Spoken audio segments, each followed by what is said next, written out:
就是台湾关系的中英文条文啊。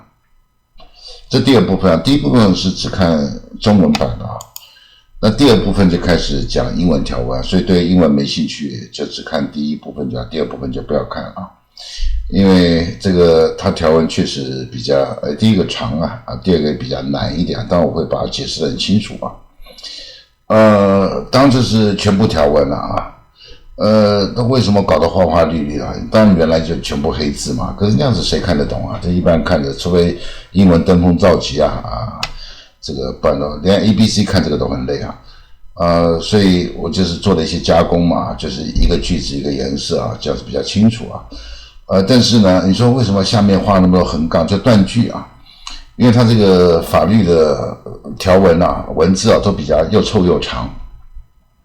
我们有时候念的时候累得要死所以我这边已经把断句就是你看嘛有些下面横线底线就一次念没有横线这样一次念这样子分开来就比较好那第三个就是说为什么这边有这个灰色的这个东西把这个用这些这表示重点表示它的重点所以我第一遍会先念然后念完第三部分第三集的时候再把重点先讲一次所以这个是灰色的这是重点。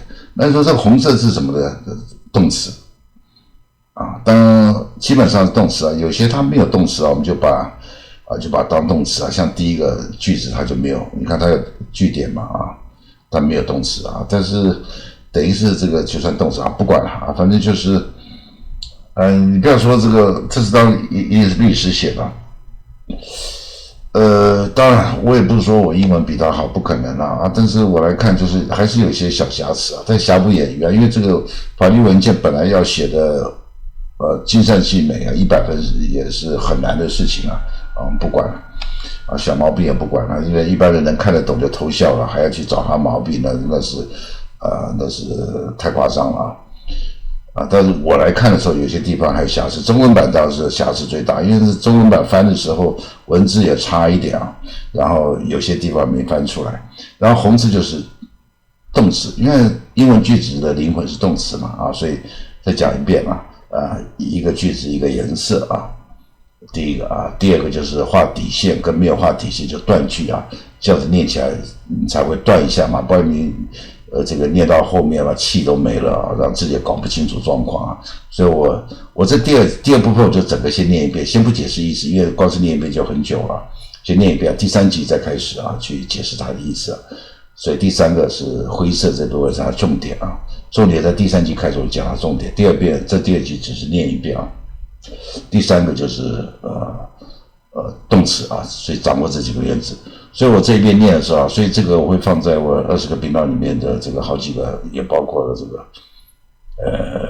这个发音的正确发音的这个东西。所以我这次念一遍你就听也可以，或跟着我念我就速度念不要快，以清楚为准所以一定要最重要的就是第一个每个字的发音发音有两个，第一个是准不准第二个是清不清楚有人发音很准可他有时候念得不清楚可能各种因素第二个就是要断句，最重要是断句所以英文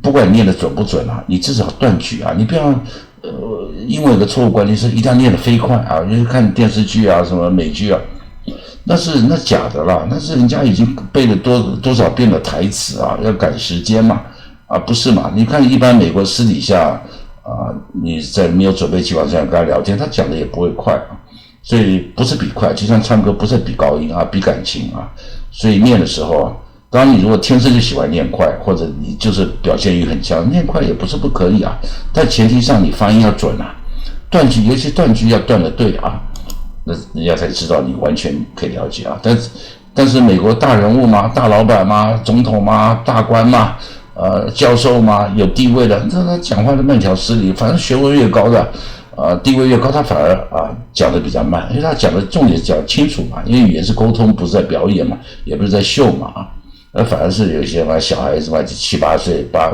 9岁是叽里呱啦，也不知道讲什么东西好，所以我这边就是念一遍啊，所以第2集是念一遍啊，所以你可以掌握刚才这几个原则啊，你可以光是听啊，也可以跟着念啊，我就开始啊，念完这个第2部分就结束啊。Taiwan Relations Act and Act 1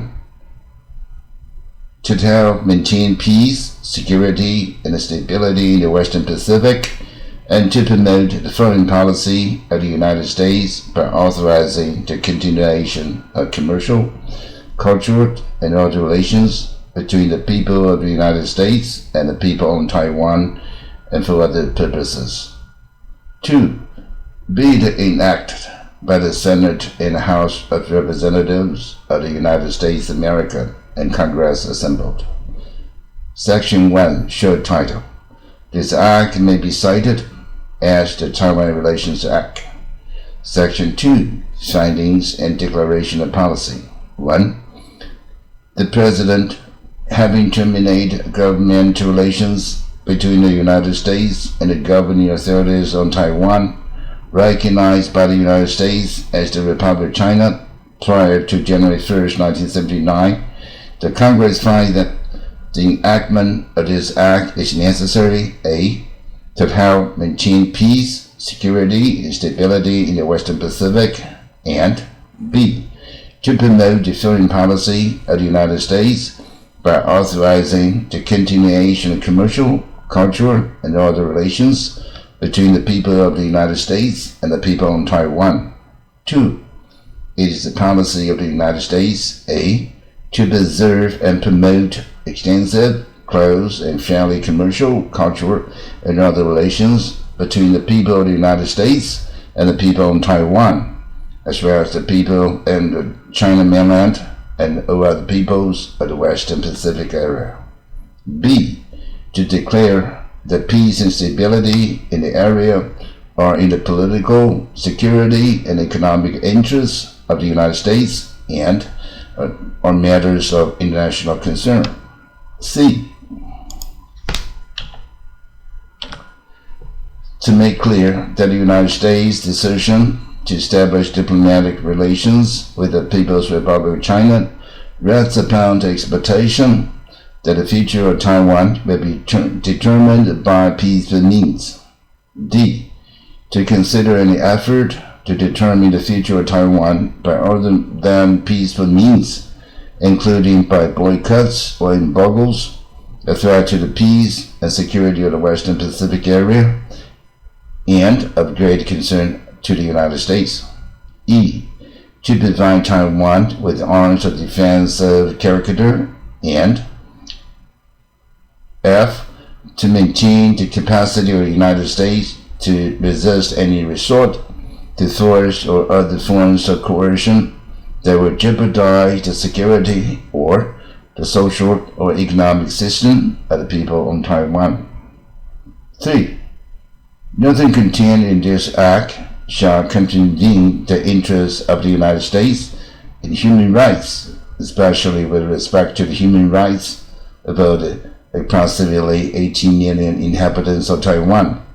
The preservation and enhancement of the human rights of the people of Taiwan are hereby reaffirmed as objectives of the United States.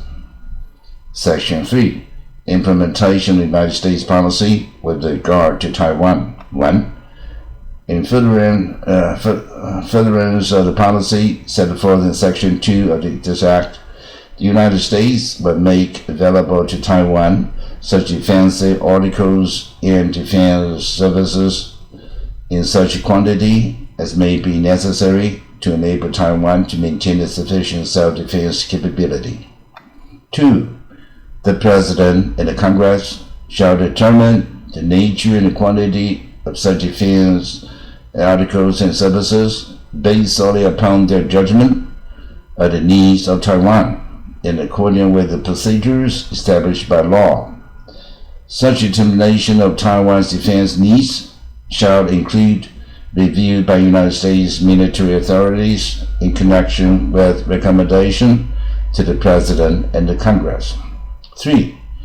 The President is directed to inform to Congress promptly of any threat to the security or the social or economic system of the people in Taiwan, and any danger to the interests of the United States arising therefrom.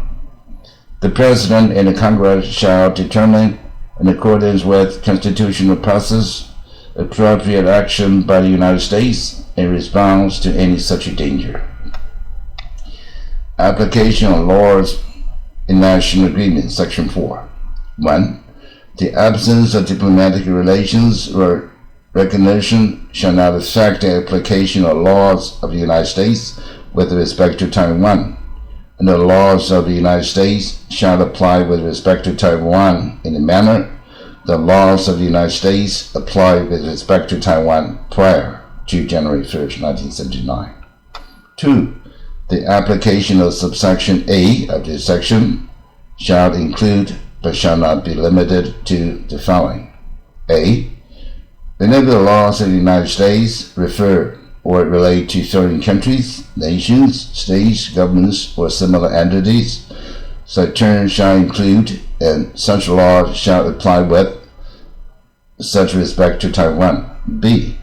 Whenever authorized by or pursuant to laws of the United States to conduct or carry out programs, transactions, or other relations with respect to certain countries, nations, states, governments, or similar entities, the President or any agency of the United States government is authorized to conduct and carry out, in accordance with Section 6 of this Act, such programs, transactions, and other relations with respect to Taiwan, including but not limited to the performance or services for the United States through contracts with commercial entities on Taiwan in accordance with the applicable laws of the United States. C. The absence of diplomatic relations and recognition with respect to Taiwan shall not abrogate, infringe, modify, deny, or otherwise affect in any way any rights or obligations, including but not limited to those involving contracts, debts, or property interests of any kind, under the laws of the United States, heretofore or hereafter acquired by or with respect to Taiwan. For any purposes under the laws of the United States, including actions and a court in the United States, recognition of the People's Republic of China shall not affect in any way the ownership of or other rights or interests in properties, tangible and intangible, and other things of value owned or held on or prior to December 31st, 1978, or thereafter acquired or earned by the governing authorities on Taiwan. D. Whenever the application of laws of the United States depends upon the law that it is or was applicable in Taiwan or complies therewith, the law applied by the people in Taiwan shall be considered the applicable law for that purpose. E. Nothing in this act nor the facts for the President's action in extending diplomatic recognition to the People's Republic of China, the absence of diplomatic relations between the people in Taiwan and the United States, or the lack of recognition by the United States, and attendant circumstances thereto, shall be construed in any administrative or judicial proceeding as a basis for any United States government agency, commission, or department to make a finding of fact or determination of law under the Atomic Energy Act of 1954 and the Nuclear Non-Proliferation Act of 1978 to deny an export license application or to revoke an existing export license for nuclear exports to Taiwan. F. For the purposes of the Immigration and Nationality Act, Taiwan may be treated in a manner specified in the first sentence of Section 202B of that Act. G. The capacity of Taiwan to sue and be sued in courts in the United States in accordance with the laws of the United States shall not be abrogated, infringed, modified, denied, or otherwise affected in any way by the absence of diplomatic relations or recognition. H. No requirement, whether express or implied, under laws of the United States with respect to maintenance of diplomatic relations or recognition shall be applicable with respect to Taiwan. 3. Third purposes, including actions in the court in the United States, the Congress approves its continuation in force of our treaties and other international agreements, including multilateral conventions entered into by the United States and the governing authorities on Taiwan, recognized by the United States as the Republic of China prior to January 1st, 1979, and in force between then on December 31st, 1978, unless and until terminated in accordance with law. 4. Nothing in this act may be construed as a basis for supporting the exclusion or expulsion of Taiwan from continued membership in any international financial institution or any other international organization. Overseas Private Investment Cooperation Section 5. 1. During the 3-year period beginning on the day of enactment of this act, the $1,000 per capita income restriction in insurance, Clause 2 of the second undesignated paragraph of Section 231 of the Reinsurance Foreign Assistance Act of 1961 shall not restrict the activities of the Overseas Private Investment Corporation in determining whether to provide any insurance, reinsurance, loans, or guarantees with respect to investment projects on Taiwan. 2. Except as provided in subsection A of this section, in issuing insurance, reinsurance, loans, or guarantees with respect to investment projects on Taiwan, the Overseas Private Insurance Corporation shall apply the same criteria as those applicable in other parts of the world. The American Institute of Taiwan, Section 6. 1. Programs, transactions, and other relations conducted or carried out by the President or any agency of the United States government with respect to Taiwan shall, in the manner and to extent directed by the President, be conducted and carried out by or through A. The American Institute in Taiwan, a non-profit corporation incorporated under laws of the District of Columbia, or B. Such comparable successor non-governmental entity as the President may designate hereafter in this Act, referred to as the Institute. 2. Whenever the President or any agency of the United States government is authorized or required by or pursuant to laws of the United States to enter into, perform, enforce, or have enforced an agreement or transaction relative to Taiwan, such an agreement or transaction shall be entered into, performed, and enforced in the manner and to the extent directed by the President, by or through the Institute. 3. To the extent that any law, rule, regulation, or ordinance of District of Columbia, or any state or political subdivision thereof, in which the Institute is incorporated or doing business, impedes or otherwise interferes with the performance of the functions of the Institute pursuant to this Act, such law, rule, regulation, or ordinance shall be deemed to be preempted by this Act. Services by the Institute to United States citizens on Taiwan, Section 7. 1. The Institute may authorize any of its employees on Taiwan A.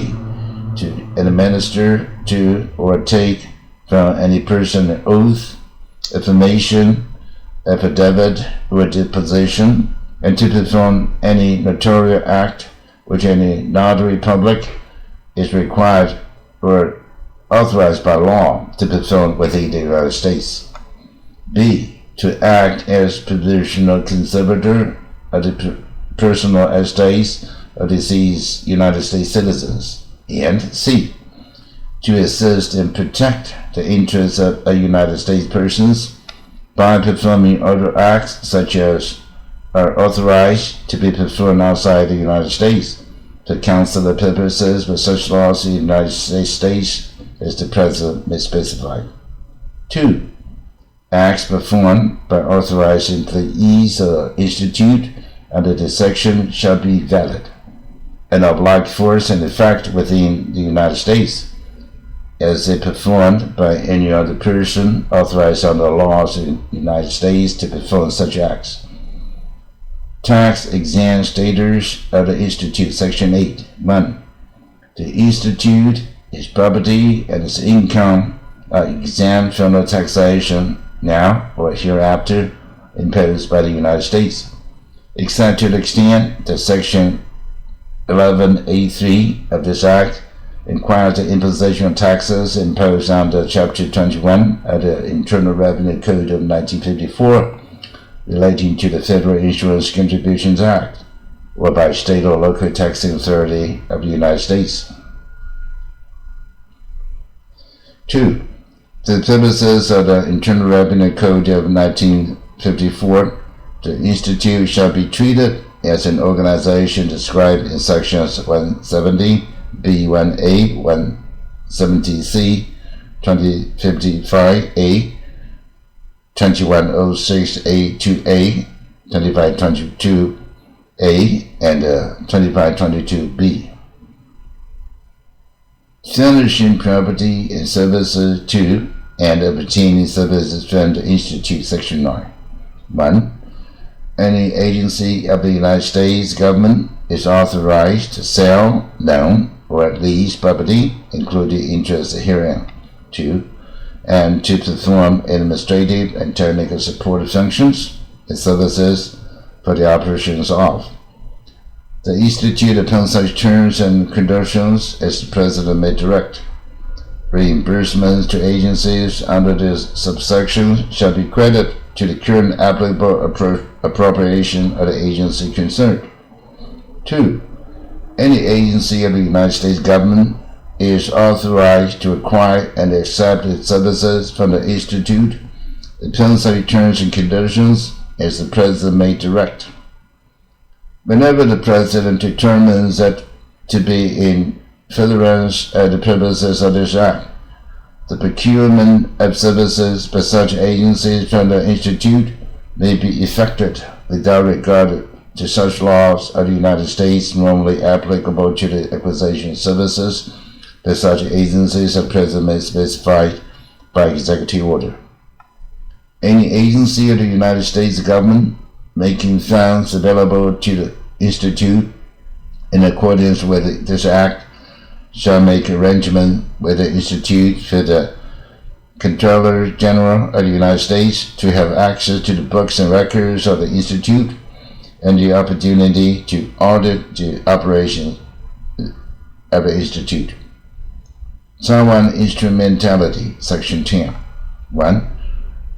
Whenever the President or any agency of the United States government is authorized or required by or pursuant to laws of the United States to render, or provide to, or to receive or accept from Taiwan any performance, communication, assurance, undertaking, or other action, such action shall, in the manner and to the extent directed by the President, be rendered or provided to, or receive, or accepted from, an instrumentality established by Taiwan, which the President determines has the necessary authority under the laws applied by the people of Taiwan to provide assurances and take other actions on behalf of Taiwan in accordance with this Act. 2. The President is requested to extend to the instrumentality established by Taiwan the same number of officers and complement of personnel as were previously operated in the United States by the governing authorities on Taiwan, recognized as the Republic of China prior to January 1st, 1979. 3. Upon the granting by Taiwan of comparable privileges and immunities with respect to the Institute and its appropriate personnel, the President is authorized to extend with respect to the Taiwan instrumentality and its appropriate personnel, such privileges and immunities subject to appropriate conditions and obligations as may be necessary for the effective performance of their functions. Separation of government personnel for employment with the Institute, Section 11. 1. A. Under such terms and conditions as the President may direct, any agency of the United States government may separate it from government service for a specified period any officer or employee of that agency with such employment with the Institute. B. An officer or employee separated by agency under paragraph 1 of this subsection for employment with the Institute shall be entitled, upon termination of such employment, to re-employment or reinstatement with such agency or a successor agency, in an appropriate position with the attendant rights, privileges, and benefits with the officer or employee would have had or acquired had he or she not been so separated, subject to such time period and other conditions that the President may prescribe. C. An officer or employee entitled to re-employment or reinstatement rights under paragraph 2 of this subsection shall, while continuously employed by the Institute with no break in continuity of service, continue to participate in any benefit program in which such officer or employee was participating prior to employment by the Institute, including programs for compensation for job-related death, injury or illness, programs for health, for life insurance, programs for annual sick and other statutory leave, and programs for retirement under any system established by laws of the United States, except that the employment with the Institute shall be the basis for participation in such programs only to the extent that employee deduction and employer contributions as required in payment for such participation for the period of employment with the Institute are currently deposited in the programs or assistance fund or depository. Death or retirement of any such officer or employee during a previous service with the Institute and prior to re-employment or reinstatement shall be considered a death and or retirement from government service for purpose of any employee of survivor benefits acquired by reason of service with the agency of the United States government. D. An officer or employee of an agency of the United States government to enter into service with the Institute on approved leave of absence without pay prior to the enactment of this Act shall receive the benefits of this action for the period of such service. Any agency of the United States government employing alien personnel in Taiwan may transfer such personnel with accrued allowances, benefits, and rights to the Institute without a break in service for purposes of retirement and other benefits, including continued participation in a system established by the law of the United States for the retirement of employees in which the alien was participating prior to the transfer to the Institute, except that employment with the Institute shall be credible for retirement purposes only to the extent that employee deductions and employer contributions as required in payment for such participation for the period of employment with the Institute are currently deposited in the assistance fund or depository. Employees of the Institute shall not be employees of the United States and, in representing the Institute, shall be exempt from Action 207 of Title 18 United States Code. 4. A. For purposes of Section 911 and 913 of the Internal Revenue Code of 1954, amounts paid by the Institute to its employees shall not be treated as earned income. Amounts received by employees at the Institute shall not be included in gross income and shall be exempt from taxation to the extent that they are equivalent to amounts received by civilian officers, employees of the government of the United States, as allowances and benefits which are exempt from taxation under Section 912 of such code. B. Except to the extent required by subsection A3 of this section, service performed in the employee of the Institute shall not constitute employment for purposes of Chapter 21 of such code and Title 2 of the Social Security Act. Reporting requirement. Section 12. 1. The Secretary of State shall transmit to the Congress the text of any agreement to which the Institute is a party. However, any such agreement, the immediate public disclosure of which would, in the opinion of the President, be prejudicial to national security of the United States, shall not be so transmitted to the Congress, but shall be transmitted to the Committee on Foreign Relations of the Senate and the Committee on Foreign Affairs of the House of Representatives under an appropriate injunction of secrecy to be removed only upon due notice from the President. 2. For the purposes of subsection A, the term agreement includes A.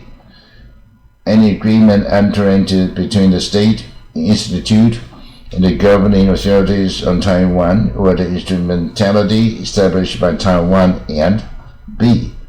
Any agreement entered into between the Institute and the agency of the United States government. 3.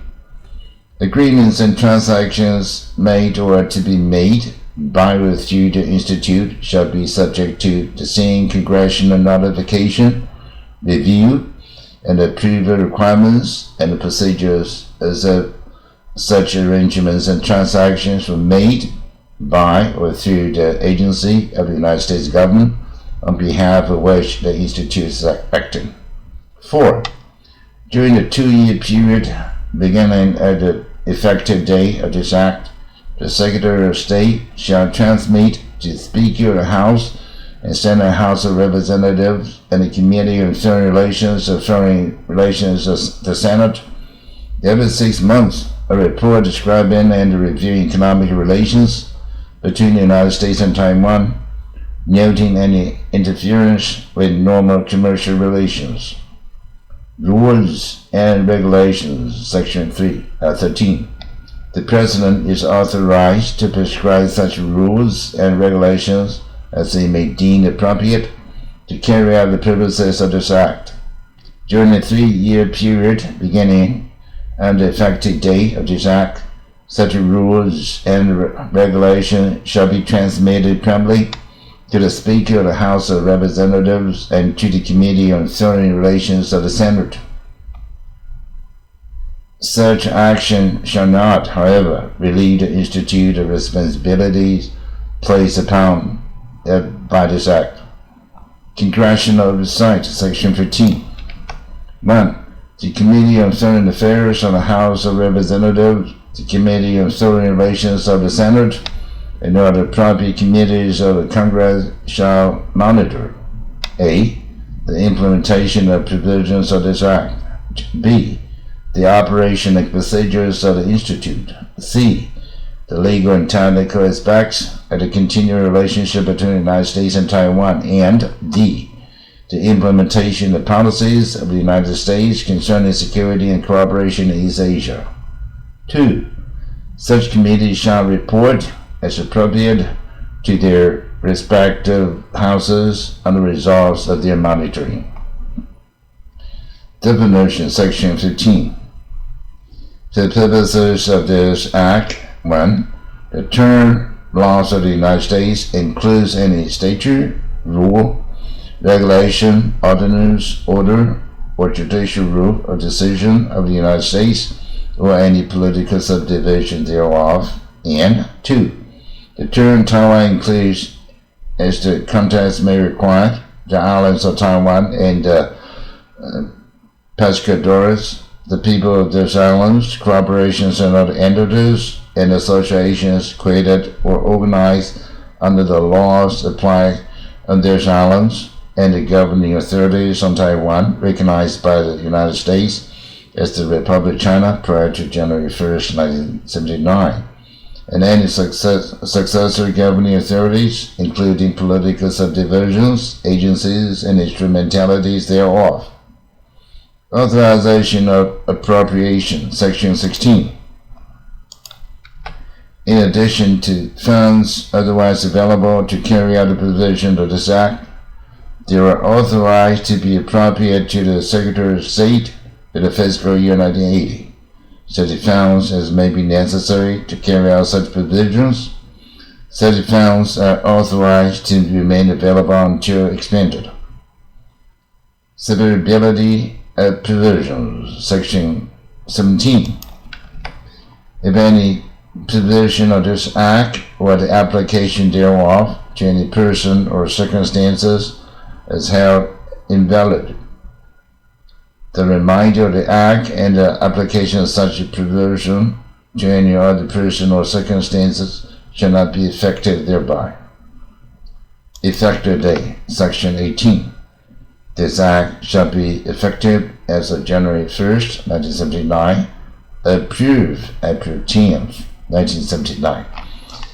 算是蛮长的而且比较难一点这边先念一遍你自己先看看看得懂多少，看不懂算正常就算英文很好，这个因为句太长很麻烦。